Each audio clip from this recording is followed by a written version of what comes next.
So, dito na kami sa bahay guys at naka-shower na ako. Nakaawa si Kuya Clark kasi yung delivery namin na karne, yung dineliver sa amin, yung paninda namin. Kadadating lang. Nagkatay sila, late na. So, ayan si Kuya Clark, may trabaho pa siya. Ayun, nag-aano siya ng karne. Bagong katay yun guys. Nililinisan na niya, lalagay niya sa freezer para hindi mangamoy, para fresh pa rin siya. Yun, napag-usap-usapan namin na sa Monday na lang kami titinda. So wala namang halos ngayon. Kung maaari nga lang, gusto ko sa na lang sana sa pasukan. Kaso hindi po pwede, hindi iikot yung natin, yung pera natin. Kailangan gumulong yung pera. Ayun, nga pala na naayos namin yung inayos namin yung ATM ko na nawala. Binlock nila yung card lang, tapos papalitan yung niya. Papalitan ng card, kaya lang kapag stolen, bibili ng magpapagawa pa kami ng affidavit of lost sa power of pero bago pala makakuha nun, kailangan kompleto na yung blotter. Ang tagal nga ang tagal i-process dito sa amin. Pero okay naman na dito sa barangay, okay na yung sa bayan na lang sa kuya ko. Kasi wala din kaming si Papa. Wala din siyang panahon noon. Meron yung nagpunta siya minsan, pero hindi niya natapos. Pero babalikan na lang niya. Ayan na si Sky, bagong ligo. Sky! Sky! Kai, nasaan si Bella? Sky! Asan si Bella? Ha? Nasaan si Bella? Ha? Ako na naggugupit sa kanila. Ginupitan ko uli ngayon. Ito na pala. Ayan ang beauty queen ko. Shh, Bella. Ginupitan ko yung niya, yung mukha niya. Bella. Yan ang ugali niya. Dadama niya yung lamig ng Mainit na ngayon guys, pero doon sa bukid, grabe. Hindi kami naka-electric fan. Naka-survive. Tapos, hindi namin namalayan yung oras. Mag-alas 6 na pala. Nung nagtanim si Papsi ng talong. Bukas meron pa siya mga itatanim. Tapos yung mga kahoy na na kinuha nila, pinagdungtong na nila kanina, hindi na ako nakapag-vlog.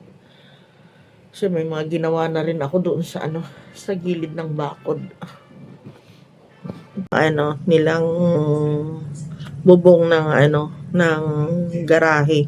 Kasi kawawa talaga yung sasakyan doon, nabibilad sa araw. Tapos pag umulan, nauulanan. Yung cover nga niya, lasog-lasog na sa harapan. Kasi nabibilad nga. Ayan guys. So we'll see again tomorrow, beautiful people. Pagod talaga ako. Goodbye and good night.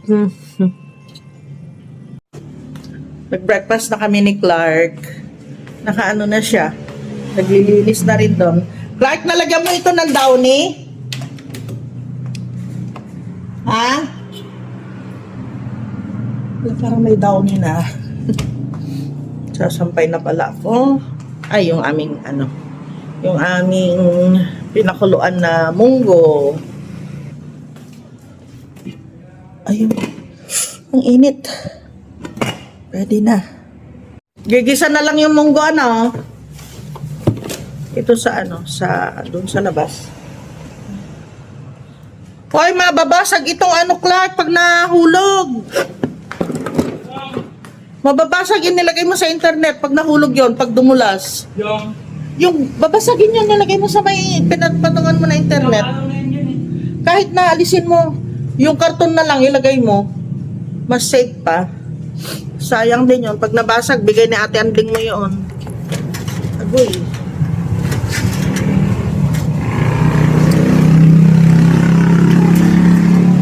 Ala, yung ilaw namin, buhay pa.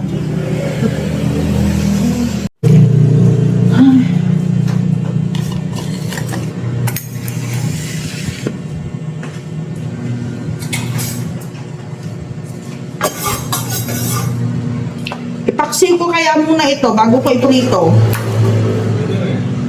Para mas masarap, mas malasa. Ang lalaki kasing galunggong.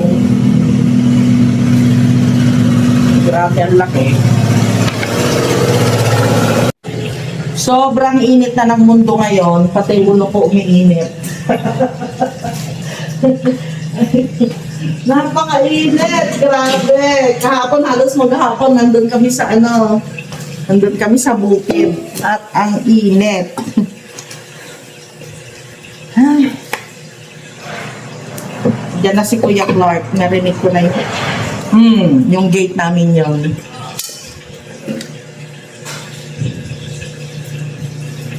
Fresh na fresh itong galunggong.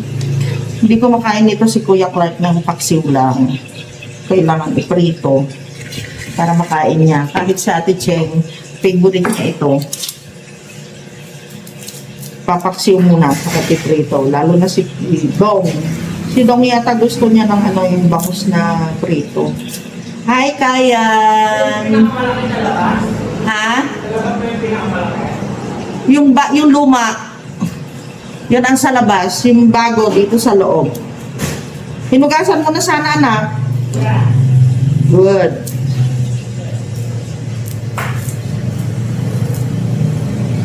Natutuyo na naman yung sa bukid, halaman. Iano ko muna ito, ipaksiw ko muna sa kakoy prito. Ngayon? Oo. Hindi na? Hindi. Galunggong.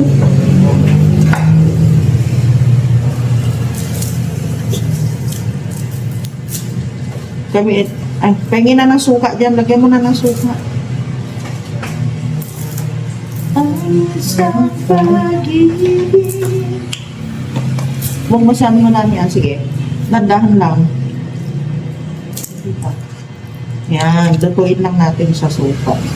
Huwag na! Tama na! Kasi magsasabaw yung isda. Tagalan na naman. Pag nagpapaksiw kami, meron talaga yan na na luya. Yung iba hindi nagluluya. Pero kami, maluya talaga. Maluya. Tinan mo nga, yung kanin ko okay na. Ay, tinanong mo si Aaron na hindi siya sasama? Okay. Pero payag siya dito? Ayan. Good morning, guys. Aray ko. Ay. Nagkaroon ako ng ng muscle cramps kagabi. Kaya hindi ako gaano lumalabas dito. Nasa loob lang ako. Ang sakit kasi eh. Yung muscle ko talaga gumalaw-galaw siya. Kaya papakita ko na lang dito. Guys, sila papa ng bubong ng garahe as usual. Kaya magluto ako ng malamang yun, nagugutom yun. Ang hinanda ko pa naman prito-prito lang. Kaso mo, kailangan nila ng sabaw. Kaluto na ako, guys. Yan yung ulam namin. Tsaka pang hapunan, pinagsama-sama ko na para hindi na sila maistorbo mamaya. Kung gusto nila humiga. Ayan, yung papaya na merong karne. Pinagsama-sama ko na. Medyo matigas yung murkon nila. Yung niya, yung balat. Oo. Let's go. Kumuha kayo ng ninyo, ng tubig ninyo. Daling ko ito doon. Uhaw na uhaw ako. Tag-init na naman talaga. Aray! Ay, ito pala yung washing machine. Natapos na rin. Mamaya isasampay na lang dito. Nahihirapan ako eh. Itong pa ako yung muscle ko. Masakit. Masakit na masakit. Ayan, bumalik na uli sila papa sa sila ni Clark sa bukid. Tatapusin nila yung yung ginagawa nila. Yung bubong ng ng sasakyan kasi nakakaawa talaga. nag-fade na daw yung yung kulay ng sasakyan. Ewan ko lang Yun naman ang sabi ng dalawa, o baka naawa sila dun sa sasakyan. Kasi nung andun naman talaga kami, nakakaawa talaga. Naglaba kasi ako kanina. Hindi na nga sila nagpahinga Dire-diretso yung nila, nagyaya na kagad si Papa doon. Dire-diretso din yung trabaho nilang dalawa. Ako naman yung mga damit nila dito. Lalo na yung mga pagtrabaho nila. Nililinis ko na kaagad. Nilalabahan. Kasi pag amoy pawis, nangangamoy. Pangalawang salang ko na yan, guys. Getting ready na yung aking mga hanger. Tapos yung una, ayun, nakasampay na sa labas. Kinuha ko na rin yung ibang mga sampay. Sarado ko ito habang wala si Papa sa si Clark.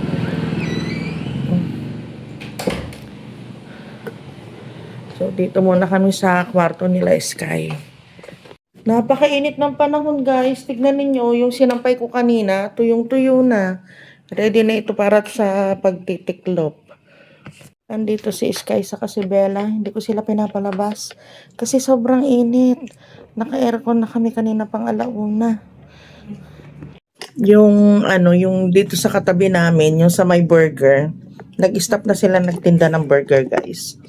Tapos bumibili sila sa amin ng mga paulam. Tapos sa umaga, yung lugaw. Ngayon, na rin sila, naglugaw na rin. So, bago magbakasyon yun, naglugaw na rin sila. Kaninang umaga, nakita ko, naka-open.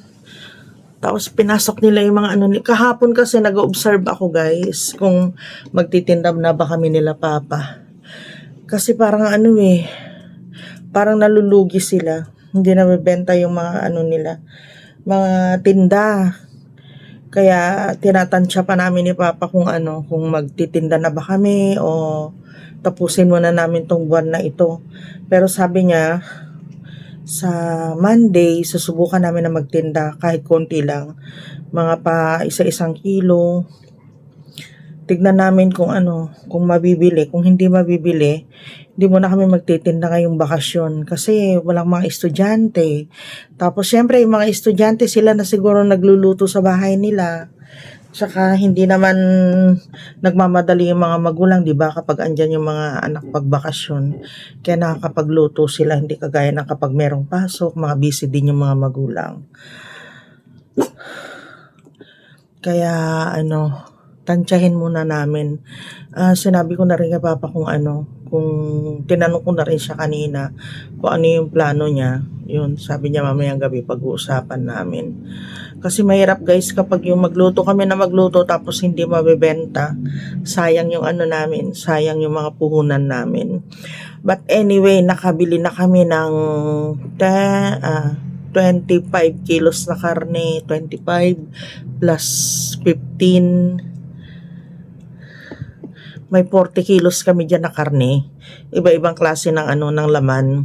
Meron kaming kasim, belly, tenga ng baboy, pang pinapaitan, meron din kami. Kaya anytime na na magsimula kami magtinda, meron na kaming puhunan.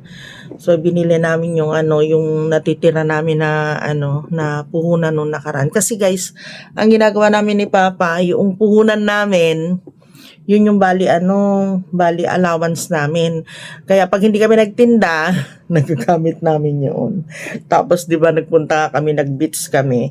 Ginamit din namin yun na pagbentahan namin. Okay lang naman yun kasi at least meron kami pinagkukuhanan ng araw-araw namin na ulam, din namin pinoproblema, mauubos na ba yung pera, paubos na yung pera, ganun. Kaya okay lang. Kasi hindi pa naman kami gaano kalakas, guys. Pag malakas na siguro, yun, saka namin masasabi na okay na yung tindahan namin. Sa ngayon, ni-enjoy na lang muna namin ni Papa. At least meron kaming trabaho. Meron kaming may pinagkakaabalahan kami. Nagiging busy kami sa araw-araw. Alam nyo ba yung inumin nila? 1 litro. Hindi pa abutin na maghapon. Wow na wow din tong dalawa na to eh. Sa sobrang init kaya hindi ko sila pinapalabas. Dito lang muna kami sa kwarto. Palit tayo mamaya ng bedsheet. Ha. Naku. Every other day na silang naliligo sa sobrang init. Pero yung conditioner nila, may conditioner kasi sila eh. Yun yung ginagamit ko sa kanila, hindi laging shampoo. Para hindi mag-ano yung buhok nila. Hindi mag-dry, pati yung skin nila. Kanina nga pala, si Bella, akala ko na choke. Gumaganon siya. Grabe, nainita ng babaita. Kasi nasa labas lang yan eh. Kaya dinala ko dito. Akala ko napano na siya. Nano ko yung bunganga niya. Yung pala hindi, nainitan. Pagpasok dito, sabi ni Papa, mag-alauna, mag-aircon ka na. Sama mo na yung mga batuta kasi kawawa talaga sila. Nang naalala ko sila Papa doon, napakainit, nasunog na naman si Clark. Mas nasunog pa siya ngayon kaysa nung nag-beach kami. Kasi doon yung ginagawa nilang bubong ng sasakyan. Mainit na mainit pag tirik na yung araw. Ang aga nilang umalis. Kaya lang, bukas titignan natin. Punta tayo doon. Nasira yung camera ko guys. Cellphone yung ginagamit ko. Kaya nung nawala yung cellphone ko, iyak talaga ako ng iyak. Kasi nga, wala na akong pang vlog. Kaya matagal na hindi ako nakapag-vlog guys. Alam nyo, dati isang araw lang na wala akong vlog. Lungkot na yung buhay ko. Kasi gustong gusto ko talaga yung ginagawa ko, yung mag-vlog ako ng mag-vlog. Yung camera ko, pinadala ko yung kay Ate Cheng nung umuwi siya ng Dubai. Kasi dito, gagawin lang nila yun. Tapos mamaya, sira na naman. Kaya kung mapapansin ninyo, wala akong background music. Tapos yung tuloy-tuloy lang yung video ko. Tapos pinuputol ko na. Basta putol na. Kapag tapos na, putol na. Hindi ako makapag-edit na mabuti. Gawa nga nang hindi ko nagagamit yung computer dahil wala naman akong camera. Hirap talaga. Mahirap itong Kaya minsan nalulungkot ako, naiinis ako kapag nag-e-edit ako. Masakit sa mata kasi maliit lang naman ang cellphone, guys. Hirap na hirap ako. Minsan umiiyak talaga ako eh. Pero pinagtsatsagaan ko talaga kasi nga gusto kong maraming mga memories ang vlog ko. Para may babalikan yung mga anak ko, si Kayan. May papanoodin siya. Oh, ito pala si Amita. Ito pala si Papa. Bella, lika dito, nak. Nakakalungkot kapag wala akong vlog. Kala nyo, hindi okay sa akin. Nihintay ko lang talaga sana may paayos ni Ate Cheng yung camera ko. Tapos may padala niya dito sa Pilipinas. So, ang hirap talaga ng walang camera. Mahirap pag cellphone lang yung gamit. Ang mahirap doon, yung mag-edit guys. Kasi ang liliit. Tapos, wala pa siyang, yung mga music. Wala akong may store na mga music na pwede sa YouTube. Kaya pansin ninyo, dati araw-araw talaga yan, walang palya. Meron akong may vlog ako. Ngayon, 2 days, 3 days, ganun. Kasi nga, hirap na hirap yung mata ko kapag nag-e-edit ako. Labas muna ako guys. Tingnan ko yung washing machine. Hey, init.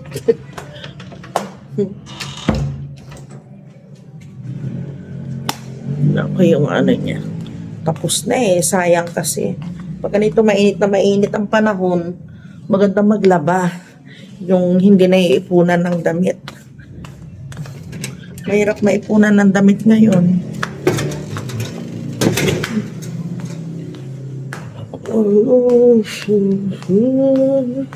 Tapos magda-downy. Error ka ba?